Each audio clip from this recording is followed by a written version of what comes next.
வணக்கம், நான் உங்கள் தனுஜா. பவர்ஃபுல் கைடன்ஸ்ல இருந்து சிவராத்திரிக்காக சிவன் நமக்கு என்னென்ன கைடன்ஸ் கொடுக்க போறாருங்கிறத தான் நம்ம இங்க பார்க்க போறோம்.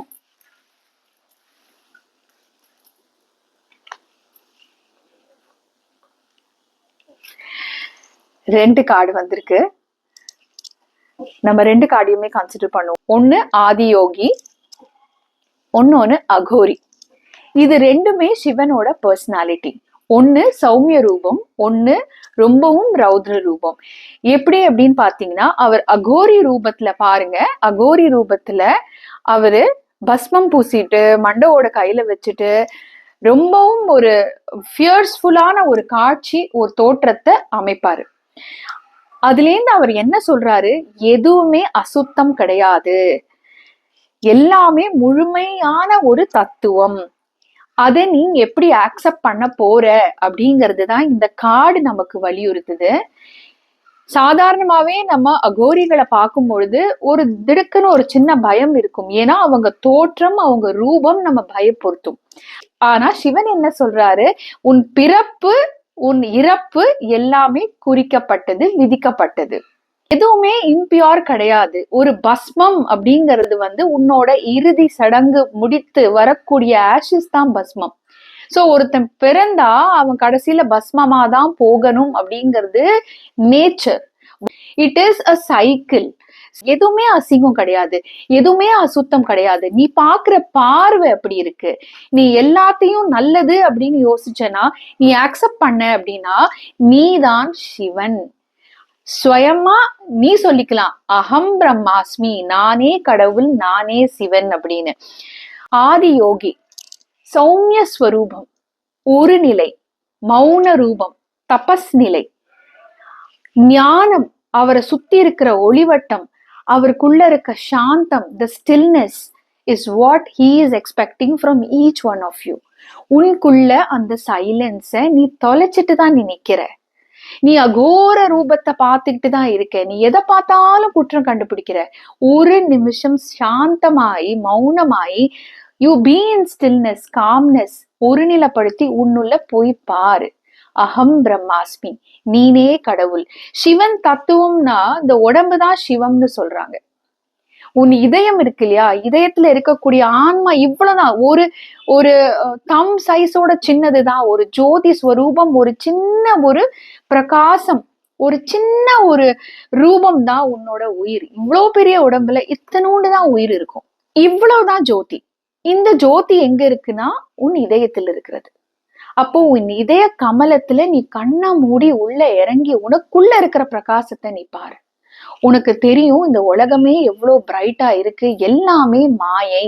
நீ காண்பதெல்லாம் எதுவுமே உண்மை இல்லை. It's all false, it's all illusion. Knowledge begins within you. உனக்குள்ளேருந்து தான் நாலேஜ் வெளியில வருது. எங்க இருக்கு? ஹிருதயத்துல இருக்கு. உங்க ஹிருதய கமலத்தை தேடி பாருங்க, உள் நோக்கி பாருங்க. அகம் பிரம்மாஸ்மி, நீதான் கடவுள். இந்த உடம்புக்குள்ள இருக்கிற 5 சென்சஸ் இஸ் 5 எலிமெண்ட்ஸ். 5 தத்துவம்னாலே சிவன். அப்போ உடம்புதான் சிவன். அப்ப நாலேஜ் நீ எங்க தேடணும்? உனக்குள்ள இதய கமலத்துக்குள்ள இருக்க சின்ன ஜோதி வடிவத்துல இருக்க உன் ஆன்மா கிட்ட இருக்கு எல்லா நாலேஜும், எல்லா ஆன்சரும். நீ யாரு அப்படின்னு அங்க போய் கேளு. வெளியில நாலேஜ தேடாத. வெளியில இருக்கிற knowledge is for you to understand for your conscious brain. சப்கான்சியஸ்குள்ள போ, நீ தேடு. நீனே சிவன் அப்படிங்கிறாரு. அப்போ சிவனை யோகிகளுக்கெல்லாம் யோகி, ஆதி யோகின்னு சொல்லியிருக்காங்க. அப்போ அவரு நமக்கு என்ன சொல்லி கொடுக்கிறாரு? இந்த உடம்பு இருக்கே, இதுல இருக்க 5 தத்துவமும் நான் தான். அப்ப நீனே தான் சிவன். இந்த உடம்புல நீ இன்னாரு நீ இப்ப வாழ்ந்துட்டு இருக்க. ஆனா உனக்குள்ள இருக்கிற ஆன்மா பல ஜென்மங்களாக அது பயணிச்சுக்கிட்டே இருக்கு. There is no death for an energy. An energy keeps transforming. An energy keeps moving from one to another form. அப்படிங்கறத நம்ம சயின்ஸ்ல படிச்சிருப்போம். It can neither be created நார் பி டிஸ்ட்ராய்ட். அப்போ உனக்குள்ள இருக்கிற ஆன்மாக்கு நிறைய அனுபவங்கள் இருக்கு.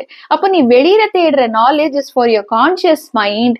நீ ஸ்பிரிச்சுவாலிட்டியை தேடுறியோ இல்ல ஒரு கைடன்ஸை தேடுறியோ, அது உனக்குள்ள தேடு. உன் ஆன்மா ரொம்ப பழைய ஆன்மா, அதுக்கு எல்லா நாலேஜும் இருக்கு அப்படின்னு நான் சொல்லலைங்க, சிவன் சொல்றாரு. இப்போ அடுத்த கைடன்ஸ் என்ன கொடுக்கறாருங்கிறத பார்க்கலாம். வாவ், இன்னைக்கு 2 கார்டா வருது.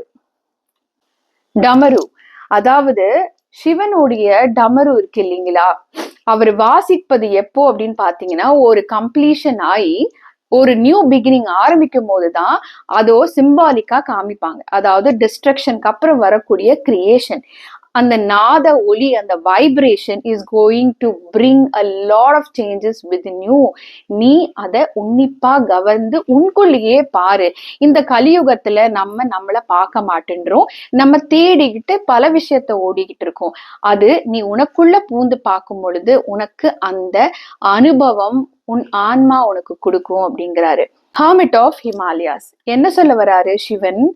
தனிமையில நீ உட்கார்ந்து உன்னை கூர்ந்து கவனிக்கும் பொழுது உனக்குள்ள இருந்து வரும் ஒரு ஞான ஒளி. Why is he telling all this? Because it is a retreat for you, inner retreat. உனக்குள் தேடும் பயணத்தை ஆரம்பிங்கிறாரு. மகாசிவராத்திரி, அந்த கால ராத்திரி எப்படின்னா இருளுக்கு அப்புறம் வரக்கூடிய பகல், that is dawn, is going to bring a lot of changes in your life. It is a very powerful night. சரிங்களா?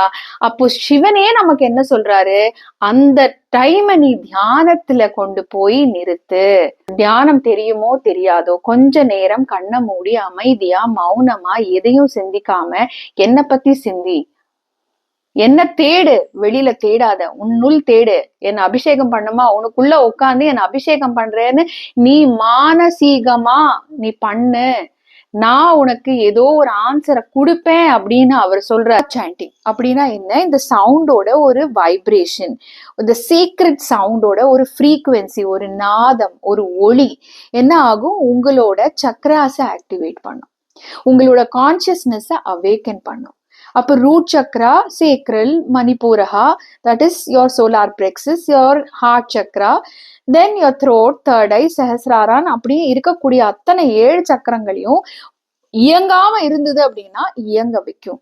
மந்திரங்களை உச்சரிக்கும் பொழுது அத நீங்க ஒரு குருமார்கள் கிட்டயோ இல்ல அதை பத்தி தெரிஞ்சவங்க கிட்டயோ நீங்க கேட்டுட்டு ஆரம்பிங்க.